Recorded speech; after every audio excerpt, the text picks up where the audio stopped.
Well, let's speak more about this with Soojin Park, political analyst and a former deputy spokeswoman for the Ministry of Unification in South Korea. Good to have you with us, Soojin. So just how significant is this gesture by North Korea of releasing these 3 American prisoners?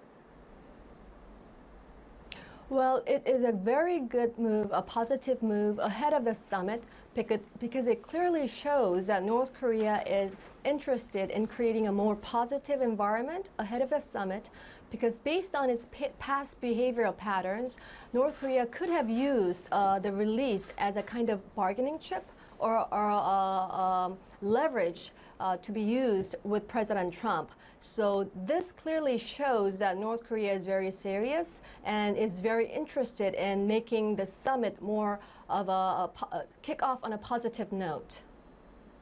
And what is expected to come out of these upcoming talks between Kim and President Trump? I mean, on a public level, for example, what are people hoping on the Korean Peninsula will be achieved? Well, from the Korean perspective, although it's a little different from the South Korean perspective and the North Korean perspective, but altogether after the Inter-Korean Summit, we can say that from the Korean Peninsula, we want to see more of a peace, a permanent, lasting peace regime on the Korean Peninsula. So hopefully from the upcoming envisioned U.S.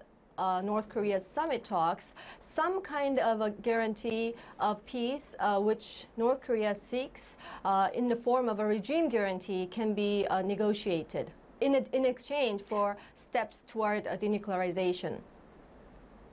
But does the fact that President Trump has recently pulled out of the Iran nuclear deal, does that make it more difficult for North Koreans to get the kind of guarantee that they're looking for? Will it make them more suspicious that the US will stick to any agreement that's made? Certainly, it will undermine the U.S. credibility after it recently just drew back from the Iran deal.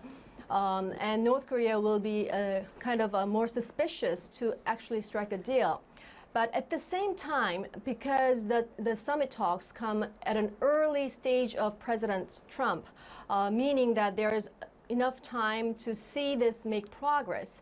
And on top of that, because President Trump seems very much determined to make progress and also personally somewhat investing in the upcoming talks, I don't think North Koreans would necessarily feel reluctant to go ahead and seek if a deal is possible. Soojin, good to speak with you. Thank you very much indeed for that, Soojin Park there.